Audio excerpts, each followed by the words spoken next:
civics.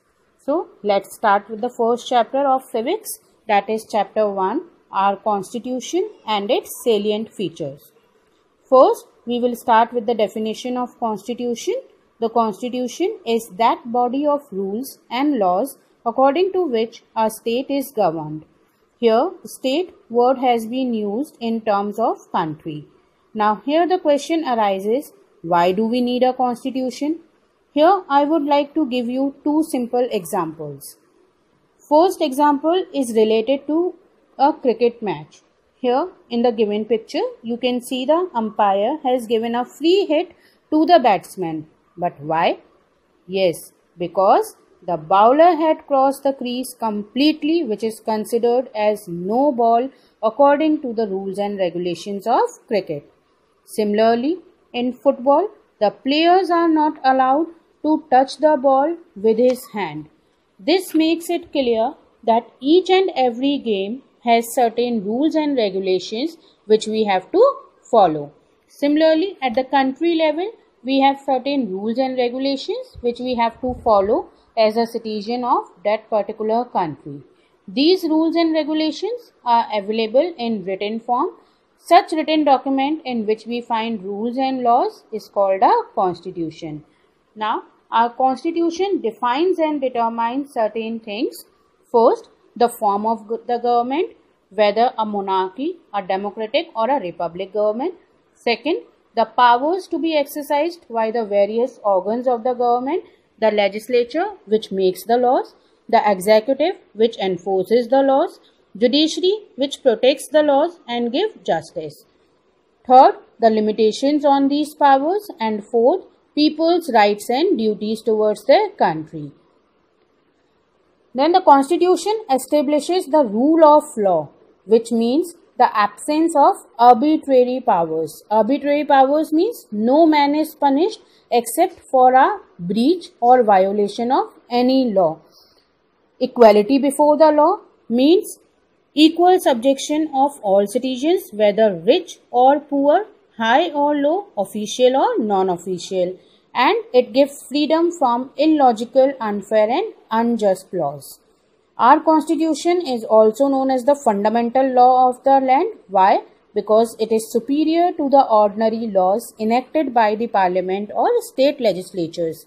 A law which violates any of the provisions of the constitution shall be void. Void means not valid. In other words, it shall have no value or authority. Move on to our next topic. Constituent Assembly was a mini India.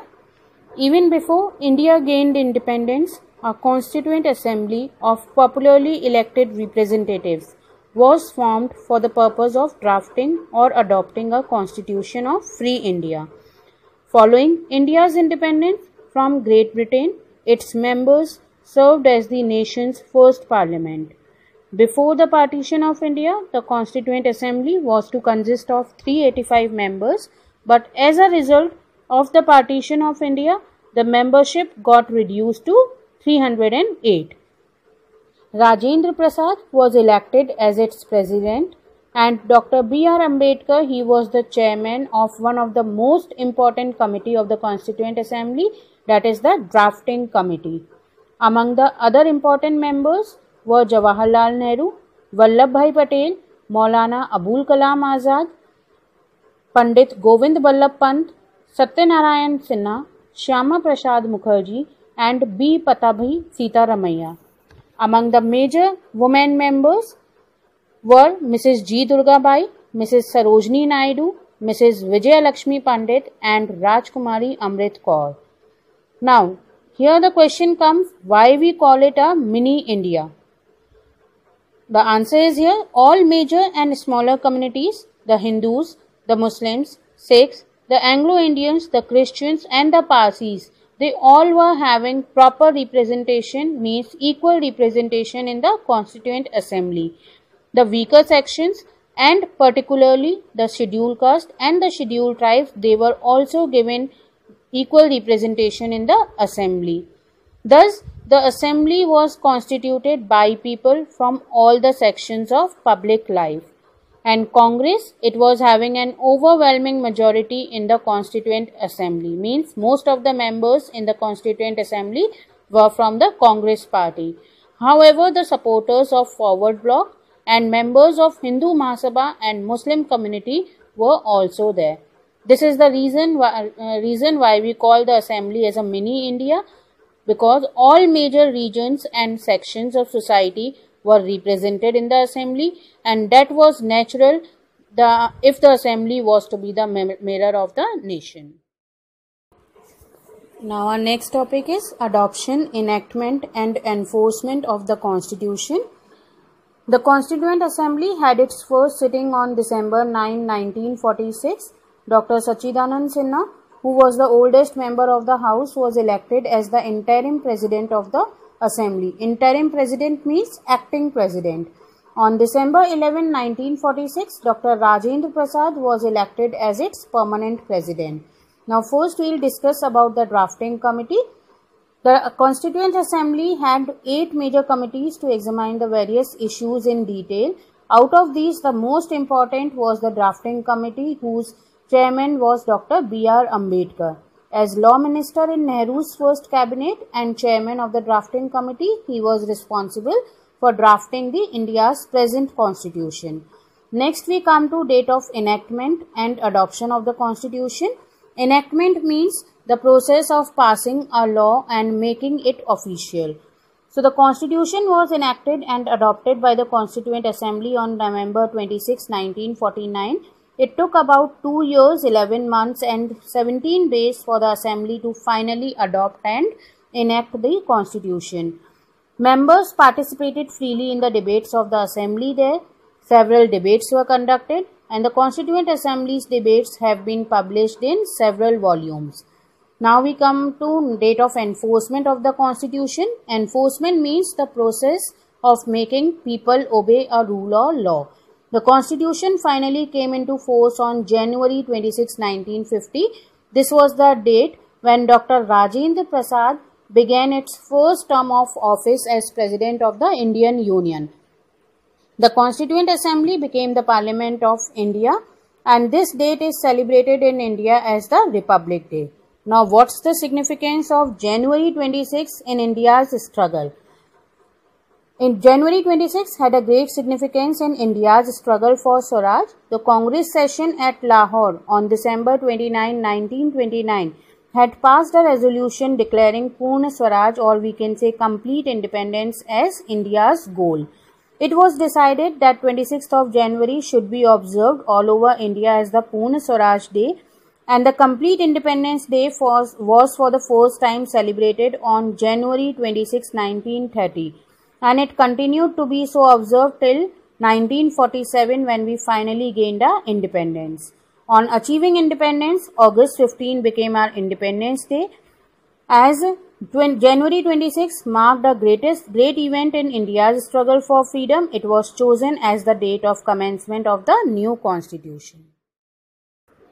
Now move on to our next topic, articles and schedules. The Indian Constitution, as enacted by the Constituent Assembly, at that time had 395 articles and 8 schedules. At present, it has 395 articles and 12 schedules. By September 8, 2016, there were as many as 101 amendments to the Constitution. Amendment means changes in the Constitution. The 101st Amendment Act came into force on 1st July 2017, and this amendment or change, we can say, was related to the goods and services tax, GST, in the country there, and it aimed at providing for a common national market for goods and services. Now our next topic is Golden Jubilee of the Indian Republic. On 26 January 2000, India celebrated the Golden Jubilee of the Republic Day. To mark the 50th anniversary of Indian Republic, a function was held in the Central Hall of Parliament House, and on this occasion, at that time, Speaker Shri G.M.C. Balayogi was there. He released the special commemorative flag brought out by the Lok Sabha Secretariat. Our next topic is Preamble to the Constitution. The Indian Constitution starts with the preamble. A preamble is an introduction to the Constitution that sets out the guiding purpose, principles and philosophy of the Indian Constitution. It walks before the Constitution and tells you the source, the objects and contents of the Constitution. It shows the hopes and aspirations of the Constitution makers. For a long time, it was the thinking of constitutional law experts that the preamble was not an integral part of the Constitution, means it was not an important part of the Constitution. But in Keshwananda Bharati case versus State of Kerala, which started on October 31, 1972 and ended on March 23, 1973, the Supreme Court ruled out that the preamble was an important part of the Constitution and it contains the basic structure or framework of the Constitution. This case was mainly related to question the power of Parliament to amend the Constitution unlimited number of times. In other words, could Parliament alter or amend any part of the Constitution even to the extent of taking away all fundamental rights? In this case, it was held by the Supreme Court that Parliament could amend any part of the Constitution so long as it did not alter or amend the basic structure of the Constitution. Our preamble has an interesting historical background also. On December 9, 1946, Jawaharlal Nehru moved a resolution in the Constituent Assembly which came to be known as the Objectives Resolution, and the opening sentence of this resolution was, "This Constituent Assembly declares its firm and solemn resolve to proclaim India as an independent sovereign republic and to draw up for her future governance a constitution." This famous objective resolution was examined by the members of the drafting committee and certain changes were made to it time to time. In the starting, the preamble consisted of 3 words, sovereign, democratic and republic, but as the amendments were done time to time, certain more words were added to the preamble by the 42nd Constitution Amendment Act of 1976, and these words were socialist, secular, unity and integrity of the nation. Finally, the preamble came into effect on January 3, 1977. Our preamble begins with the words, "We, the people of India." It signifies that the final authority behind the Constitution lies with the common people of India. Let us see what is written in our preamble. We, the people of India, having solemnly resolved to constitute India into a sovereign, socialist, secular, democratic republic, and to secure to all its citizens justice, social, economic and political, liberty of thought, expression, belief, faith and worship, equality of status and of opportunity, and to promote among them all fraternity, assuring the dignity of the individual and the unity and integrity of the nation.